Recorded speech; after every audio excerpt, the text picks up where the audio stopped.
Noun ihe ọmụmụ nke ụbọchị tata. Abụ m Adaora Onyekelu. N'ụbọchị tata aga m akụziri gị aha. Na bekee akpọrọ ya noun. Gịnị bụ aha? Aha bụ ihe a na-akpọ ihe ebe maọbụ mmadụ iji hụba ya ama. N'asụsụ Igbo anyị nwere ụdị aha dị iche iche. Ha bụ ndị a m depụtara. Aga m akpọpụtara gị ha n'otu n'otu. Nke mbụ bụ aha aka, bekee kpọrọ ya proper noun.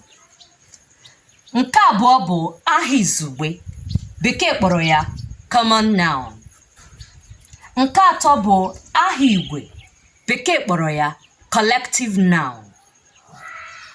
Nke anọ aha uche, bekee kpọrọ ya abstract noun. Aha nsị na ụda, bekee kpọrọ ya onomatopoeia. Aha uche ụda, bekee kpọrọ ya idiophone. Aha omee, bekee kpọrọ ya agentive noun.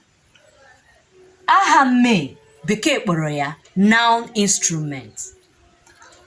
Aha nkọwa, bekee kpọrọ ya adjectival noun. Aha nkwuwa, bekee kpọrọ ya adverbial noun. Aha nsị na ngwa, akpọrọ ya na bekee verbal noun. Daalụ maka isonyere m n'ụbọchị nke tata.